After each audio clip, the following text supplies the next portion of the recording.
दरअसल सीडीएस के बयान पर पहले से सियासी घमासान मचा हुआ है। कांग्रेस लगातार सरकार से संसद का विशेष सत्र बुलाने की मांग कर रही है।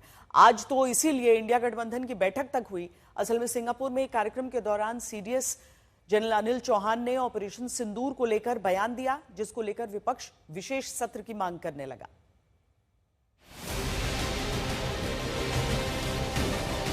युद्ध में रूस का 40 से ज्यादा लड़ाकू विमान गंवाना ये याद दिलाता है कि जंग में नुकसान होता है। लेकिन हिंदुस्तान में विपक्ष और खासकर कांग्रेस का जोर इस बात पर है कि कितने लड़ाकू विमान भारत ने ऑपरेशन सिंदूर में गंवाए। గొప్పల కోసం వేల కోట్ల రూపాయల కాంట్రాక్టులు మీకు కావాల్సిన వాళ్ళకి ఇచ్చి ఇయాల రాఫెల్ యుద్ధ విమానాలు కొన్నారు. అవెందుకు నేలగూలినాయో ఇయాల ప్రజలకు సమాధానం చెప్పాలి. कांग्रेस की मांग है देश में कि सरकार और प्रधानमंत्री बताएं कि सेना को कितने लड़ाकू विमान का नुकसान हुआ। इसे लेकर पाकिस्तान लगातार दावा कर रहा है। जब इस बारे में देश के chief of defence staff Anil Chauhan से सिंगापुर में सवाल हुआ तो उन्होंने माना कि नुकसान हुआ है। What I can say is on 7th and the initial stages there were losses, but the numbers and that's not important. What was important is why did these losses occur and what did we do after that. So we rectified tactics and then went back on 7th, 8th and 10th in large numbers to hit air bases deep inside Pakistan. Penetrated all their air defenses with impunity, carried out precision strikes. तो CDS की तरफ से ये माना गया कि भारतीय वायुसेना को नुकसान हुआ, लेकिन कितना हुआ इसे लेकर उन्होंने कोई नंबर नहीं दिया। इस बयान के बाद कांग्रेस अध्यक्ष की तरफ से सरकार पर हमला किया गया। कांग्रेस ने अपने सोशल मीडिया हैंडल से सीडीएस अनिल चौहान का इंटरव्यू शेयर करते हुए लिखा, इस बयान में यह माना गया कि हमें फाइटर जेट का नुकसान हुआ है, फिर सरकार इस बात को क्यों छिपा रही है।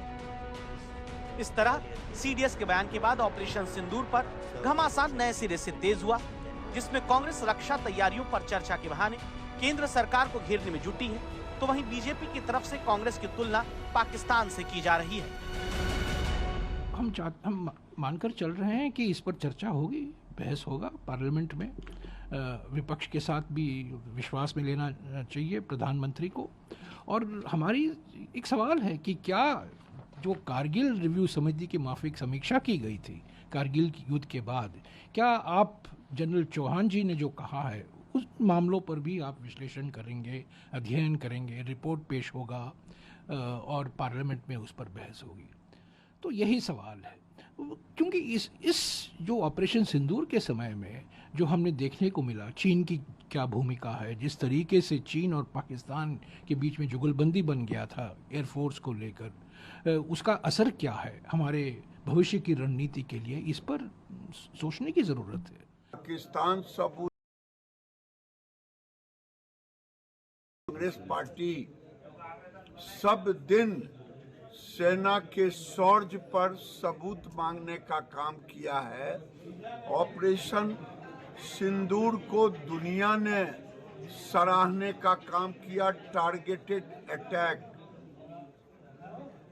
एक वैसे हमने वहां के पाकिस्तान के जनमानस पर नहीं किया, आतंकियों पर किया।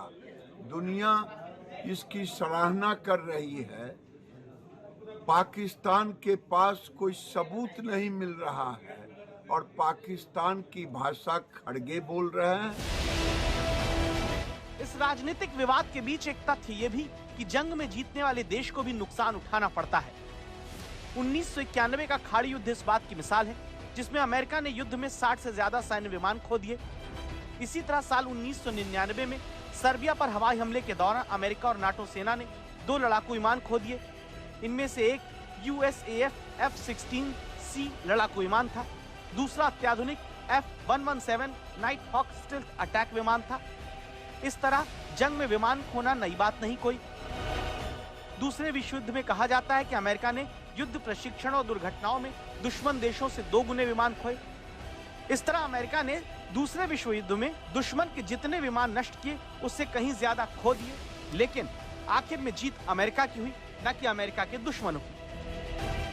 लेकिन भारत में जिस तरह से सियासी विवाद हो रहा है, उससे तो ये लगता है कि युद्ध में असली विजेता वही होता है जिससे कोई नुकसान न हो।